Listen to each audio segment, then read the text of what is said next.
இஸ்ரவேலில் 12 கோத்திரம் இருக்கிறது. ஒவ்வொரு கோத்திரத்திலும் 12,000 பேர்.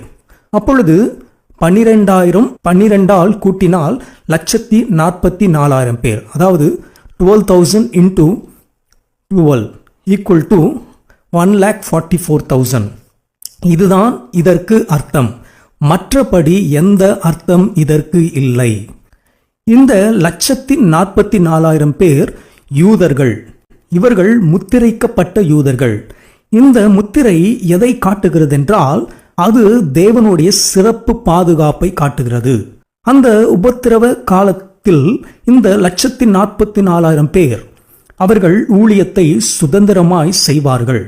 சகரியா 12ஆம் அதிகாரம் 10ஆம் வசனத்திலே, ரோமர் 11ஆம் அதிகாரம் 25ஆம் வசனம் முதல் 27ஆம் வசனத்திலே இஸ்ரவேல் ஜனங்கள் மனம் திரும்பி தேவனண்டைக்கு வருவார்கள். பாதுகாப்பார் நெருக்கடியில் பதில் தருவார் ஆபத்திலே.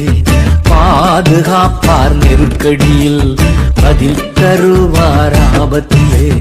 துணையாய் வருவார், உதவி செய்வார்.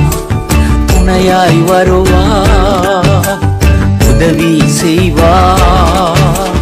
கைடா துன்பத்தின் நடுவில் நடந்தாலும் என்னை உயிர்ப்பிக்கும் நல் தேவனே.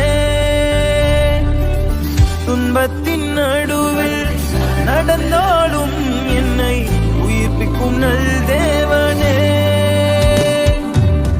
எனக்காக யாவையும் செய்து முடிப்பவரே. எனக்காக யாவையும் செய்து முடிப்பவரே. கேடகமே அடைக்கலமே நான் நம்பும் கண்மலையே. கேடகமே அடைக்கலமே நான் நம்பும் கண்மலையே.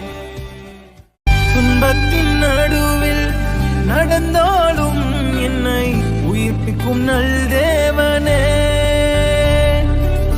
துன்பத்தின் நடுவில் நடந்தாலும் என்னை உயிர்ப்பிக்கும் நல் தேவனே. எனக்காக